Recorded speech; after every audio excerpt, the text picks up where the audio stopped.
Hello everyone, আমি সৃঞ্জয়। আমি পৌশালী।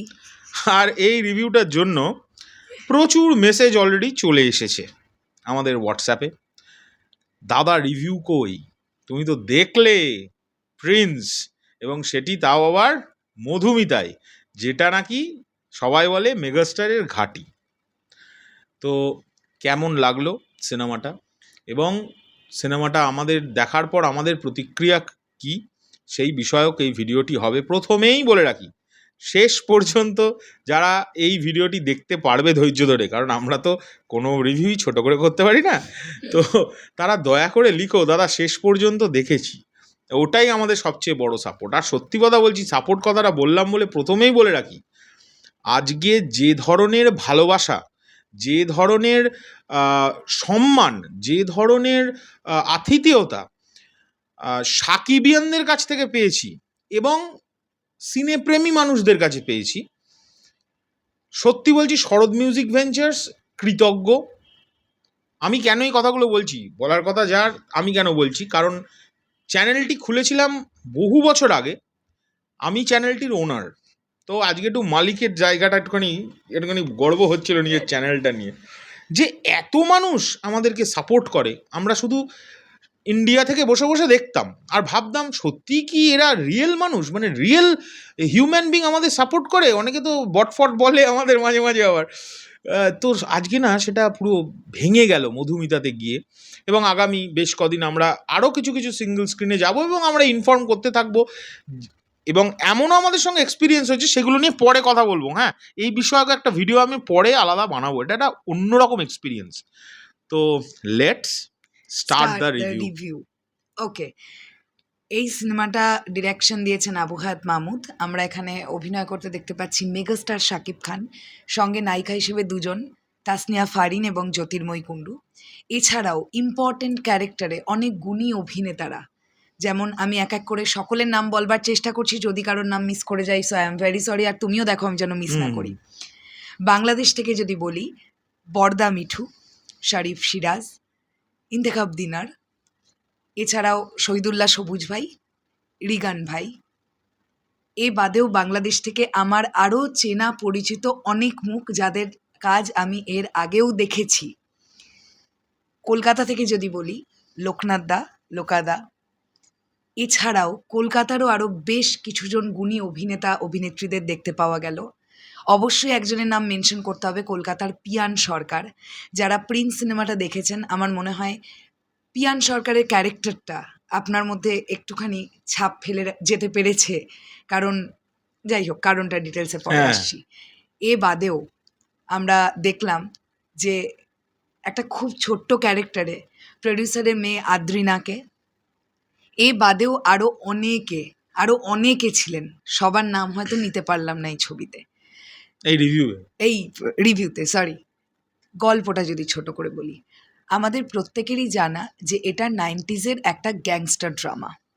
এবার শুরু থেকে অনেকেই বলছিলেন যে এটা নাকি কালা জাহাঙ্গীরের বায়োপিক হচ্ছে। দেখুন, কালা জাহাঙ্গীর সম্পর্কে আমি বা তুমি, আমরা নিশ্চয়ই অনেকটা বেশি অবগত নেই। তাই সিনেমাটা দেখার পরে এটা আপনারা বা তোমরা অনেক বেটার বলতে পারবে যে গল্পটা কি কালা জাহাঙ্গীরের বায়োপিক, নাকি গল্পটা একটা 90s ফিকশনাল স্টোরি। এটা তোমরা বলতে পারবে বা আপনারা বলতে পারবেন।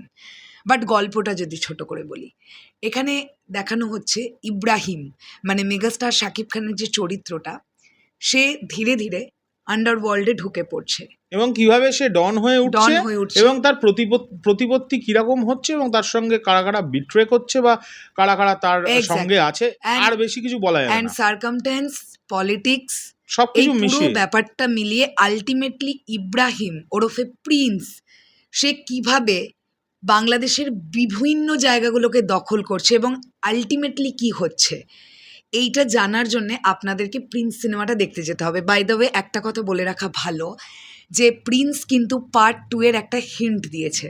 এটা বলে রাখতে কোনো প্রবলেমই নেই, আমি এর থেকে বেশি কিছু বলবো না। একটা একটা করে পজিটিভ দিকে আসি। প্রথমে যদি পজিটিভ দিক আসি, অভিনয়। কাকে নিয়ে বলতে পারি প্রথমেই? মেগাস্টার শাকিব খান।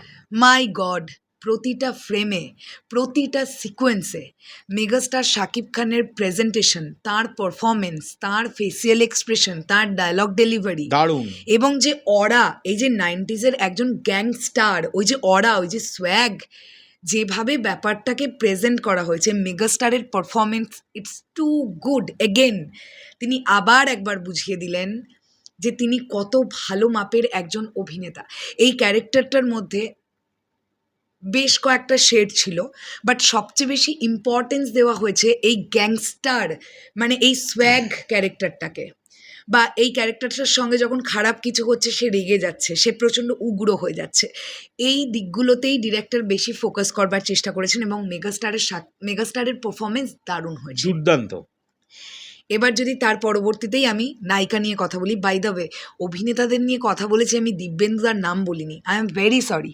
এই সিনেমার নায়ক, এই ভিলেন দিব্যেন্দু ভট্টাচার্য, ইন্ডিয়া থেকে। তো দিব্যেন্দুদার অ্যাক্টিং নিয়ে আসছি, তার আগে একটু নায়িকাদের নিয়ে কথা বলা যাক। তাসনিয়া ফারিন এবং জ্যোতির্ময় কুণ্ডু। অ্যাকচুয়ালি আমার প্রিন্স দেখে মনে হয়েছে এই ছবিটা আসলেই প্রিন্স কেন্দ্রিক একটা সিনেমা। মানে 90s-এর গ্যাংস্টার ড্রামাতে আপনি অনেক বেশি নায়িকার ইম্পর্টেন্স পাবেন, এটা ভাবাটাও বোধহয় ভুল, কারণ ডিরেক্টর ছবিটাকে এইভাবেই বানান যাতে করে এই গ্যাংস্টারের ক্যারেক্টারটা দর্শককে আটকে রাখে। কিন্তু তার মধ্যেও আমি বলতে চাই, তার মধ্যেও যেটা আমি ফিল করেছি, নায়িকাদের ইম্পর্টেন্স দেওয়ার চেষ্টা করা হয়েছে। মানে এই শর্ট টাইমের মধ্যে একটা সিনেমা 2 ঘন্টা 40 মিনিটের মধ্যে সব দিকটা তুলে মানে ধরাটাও খুব কঠিন বিষয় হয়, কিন্তু সেই দিক থেকেও দেখতে গেলে ডিরেক্টর যে চেষ্টা করেছেন যে নায়িকাদের সময় দেওয়া, সেটা বোঝা যাচ্ছিল, চেষ্টা হয়েছে। কিন্তু নায়িকাদের পোর্শন বিশাল যে ব্রড, এটা আমি কখনোই বলবো না।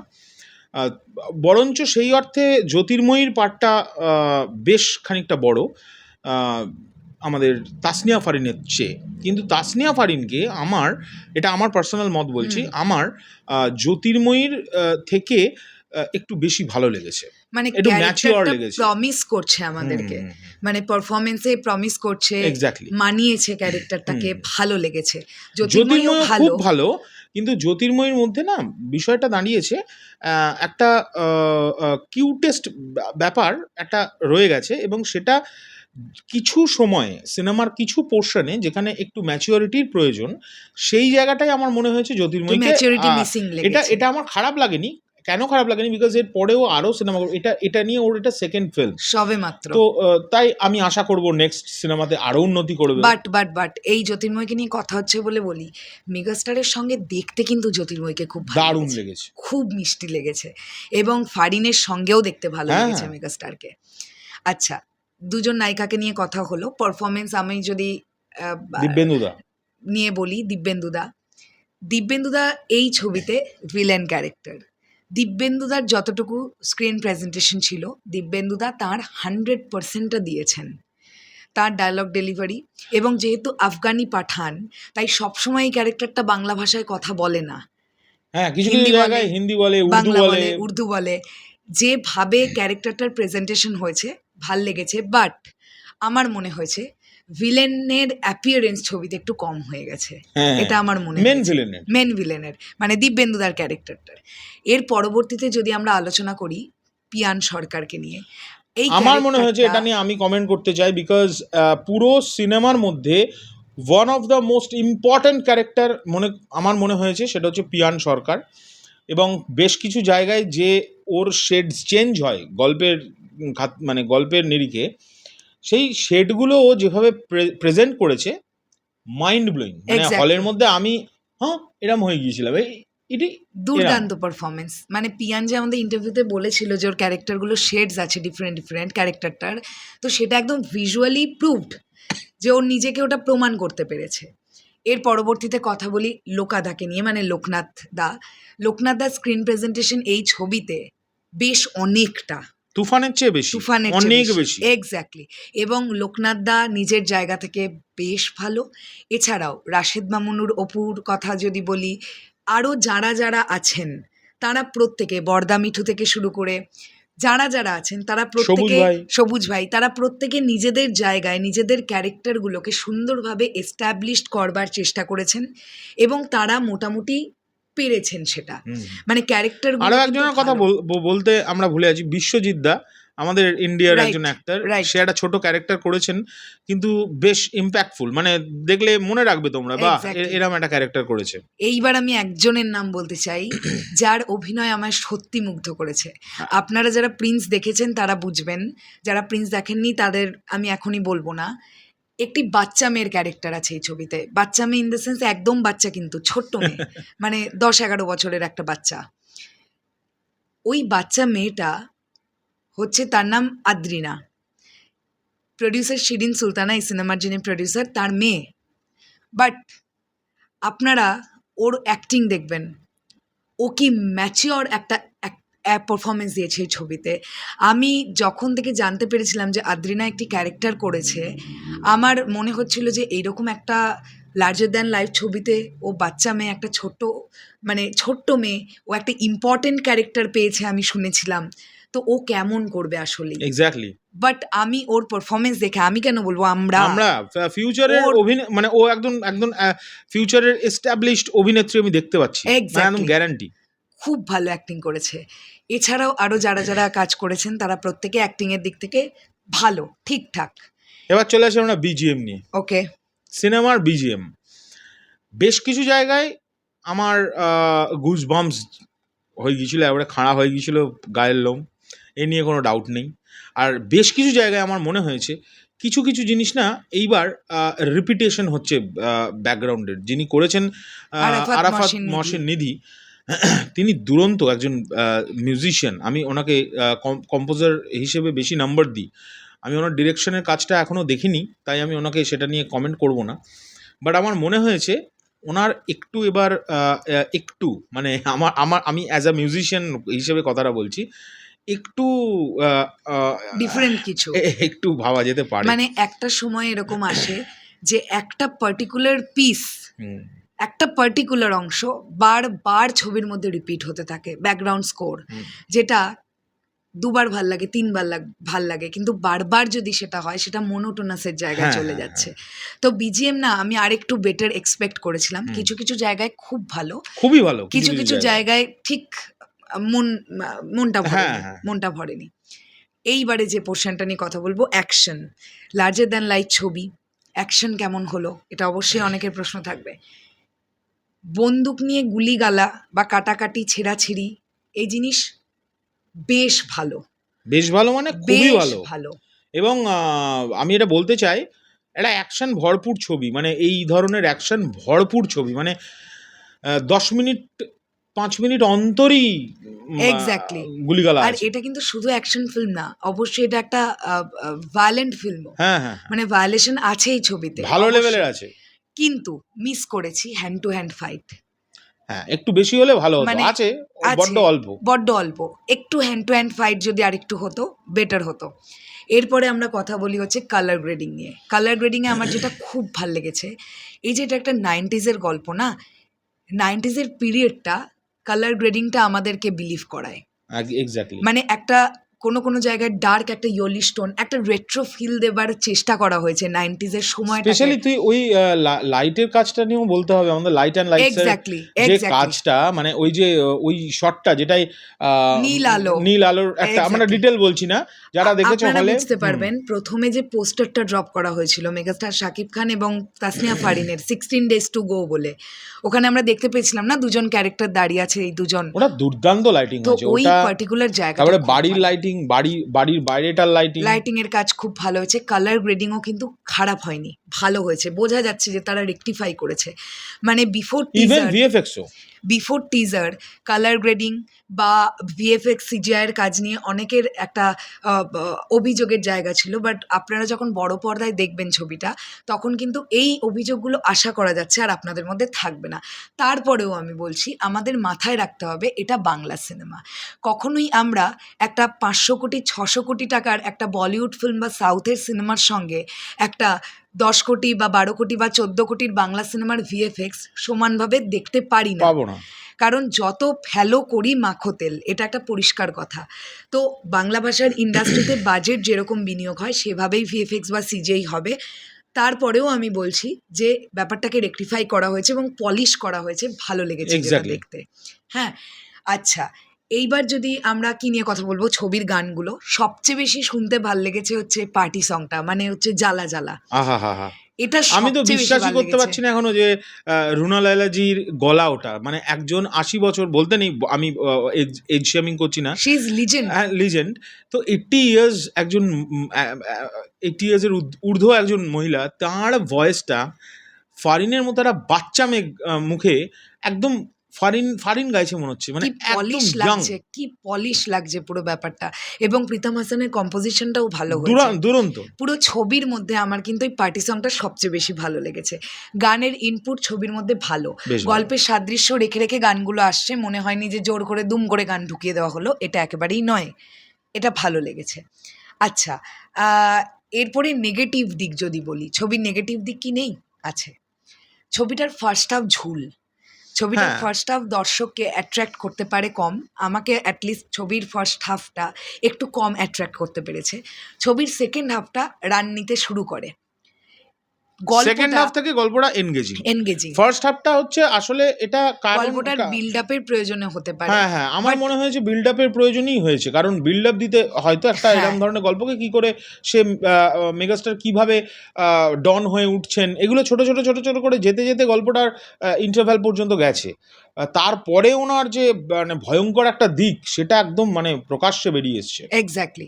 আর নেগেটিভ দিক বলতে আমার স্টোরি লাইনটাতে একটু কিছু কিছু জায়গায় লুফল লেগেছে। হ্যাঁ, স্টোরি লাইনটা আরও অনেক বেটার হতে পারতো।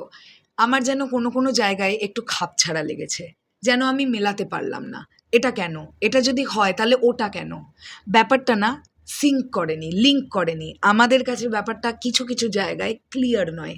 তো স্টোরি লাইনটা আরেকটু যদি আমাদের কাছে ক্লিয়ার করা যেত, সেটা অনেক বেটার হতো। আমার মনে হয় এটার একটা প্রবলেম কিছুটা স্ক্রিন প্লেতে আছে, এটা আমার মনে হয়েছে। গল্পটা যেভাবে আমাদেরকে দেখানো হয়েছে, স্ক্রিন প্লে যদি আরেকটু অন্যভাবে ভাবা যেতে পারতো, আই থিঙ্ক এটা আরেকটু বেটার জায়গায় যেত। বাট সব মিলিয়ে প্রিন্স, আমি বলবো সিঙ্গেল স্ক্রিনে মাস পিপল ফাটিয়ে এই সিনেমাটাকে জাস্ট Enjoy এনজয় করবে। আমার মনে হয় তাই করা উচিত, কারণ এই ধরনের সিনেমা, পৌশালী এই ধরনের সিনেমা মানুষ সিঙ্গেল স্ক্রিনেই দেখতে অভ্যস্ত। আমি তো তাই, এবং আমি খুব এনজয় করেছি একটাই কারণে, কারণ আমি সিঙ্গেল স্ক্রিনেই দেখেছি মধুমিতাতে। প্রচুর ছেলেমেয়ে তারা প্রতিটা শটে হাততালি দিচ্ছিল, মানে ৫-৬ মিনিট অন্তর অন্তর চিৎকার, এবং সেগুলোকে বেশ এনজয় করছিলাম। এক্স্যাক্টলি। দারুণ লাগছিল। আর একটা আমি ব্যাপার আরেকটা বলি, রিকোয়েস্টও করবো বলো। সব দর্শকদের, যারা সিঙ্গেল স্ক্রিনের দর্শক দেখতে যাবে, তোমরা না এই ধরনের সিনেমাকে এনজয় করব বলেই যাও হলে। মানে খুব একটা না এই, মানে আমার কথা হচ্ছে মাথা ঘামানোর প্রয়োজন নেই। এই ধরনের গল্পেতে দেখতে হবে মেগাস্টারকে, মেগাস্টারের সোয়াগ, মেগাস্টারের মানে Actually কারিজমা, তাই। সেটাই মানে তোমার মাথা খারাপ করে দেবে। ও মা, এটা কি দেখলাম, মানে মানে প্রিন্স মেগাস্টারকে। দেখার পরে আমার এটা ব্যক্তিগত মতামত, এটা মেগাস্টার শাকিব খানের ছবি। এক্স্যাক্টলি, মানে মানুষটা, একা মানুষটা ছবিটাকে দাঁড় করিয়ে দিয়েছে। একদম। মানে ঈদের মরশুমে যেমন মেগাস্টারকে যে মানে মাস পিপল চায়, মেগাস্টারকে তারা ওইভাবেই পাবে। আর একটা কথা বলি, সেটা হচ্ছে যে অ্যাকশন সিকোয়েন্সটা আজকে দুপুরবেলার দিকে ক্রিয়েটিভ ল্যান্ড থেকে পোস্ট করা হয়েছে, ওই অ্যাকশন সিকোয়েন্সটা ভাই ছবির মধ্যে যে সময় শেষের আসবে, দিকেই আসে, কিন্তু যা গুজবাম্পস মোমেন্ট দিয়েছে ভাই যেভাবে দেবে। মেগা স্টারের যা প্রেজেন্টেশন ওই অ্যাকশন সিকোয়েন্সটাতে, আমি তোমাদেরকে আগেই বলেছিলাম যে ওই রাজস্থানের অ্যাকশন সিকোয়েন্সটা ভাই আলাদাই, হল কাঁপবে। তোমরা যারা প্রিন্স দেখেছো স্পেশালি জানাবে শেষের অ্যাকশন সিকোয়েন্সটা তোমাদেরকে গুজবাম্পস দিতে পেরেছে কিনা।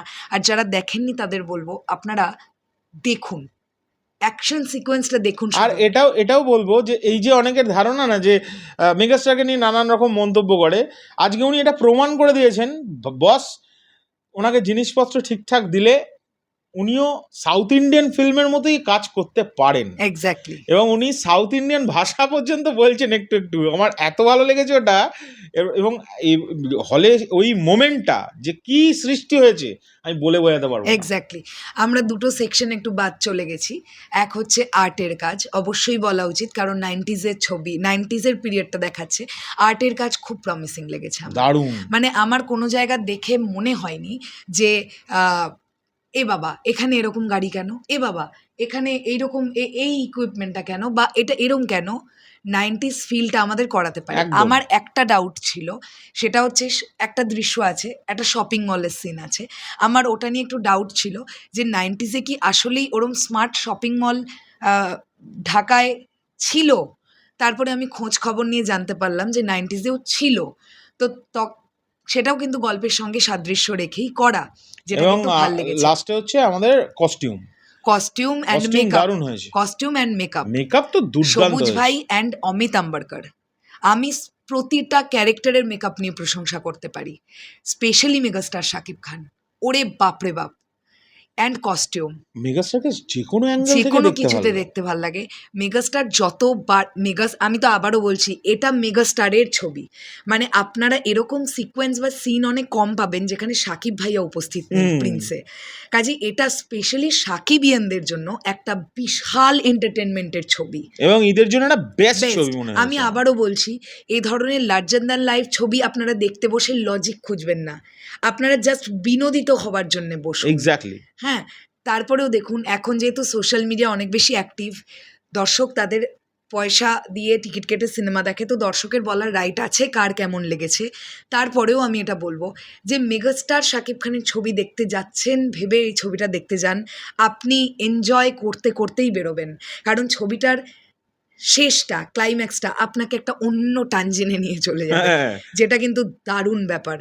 দুর্দান্ত। তো আমরা আবারও 21 মিনিটের রিভিউ করেছি। আবার আমি জানি না ওফ, কারা কারা শেষ অবধি কেউ দেখলেন। দেখবে না তার মানে। যদি যারা দেখলেন প্লিজ কমেন্ট সেকশনে জানাবেন যে শেষ পর্যন্ত দেখলাম। এটুকু সবার লিখবেন। শেষে না সবার শেষে এখনো কথা আছে। আবু হায়াত মাহমুদ তিনি যে কাজটা করেছেন, তার Exactly. প্রথম সিনেমা, তার জন্য আমি অনেক অনেক শুভকামনা জানাবো আগামী ছবিগুলোর জন্য তার জীবনে। এবং শিরিন সুলতানা যিনি এই সিনেমাটাকে প্রডিউস করেছেন, এবং আমি প্রিন্স রিলিজের আগে প্রচুর ভিডিওতে বলেছি যে এই সিনেমাটা যে রিলিজ হয়েছে এটাই একটা বিশাল ব্যাপার। সিনেমাটা এমন আপনারা জায়গায় জানলে চলে অবাক গেছিল, হবেন, এখনো প্রিন্সের সঙ্গে সিন্ডিকেট চলছে। এবং সিনেমাটা বন্ধ করে দেওয়ার জন্য অনেক রকমের পলিটিক্স হয়েছে। আমি কোনো একদিন বলবো ভিডিওতে, অল্প যতটুকুনি বলা সম্ভব। তো তখন বুঝবেন, তখন মনে হবে যে বাবা এটা কি করে ফেলেছে।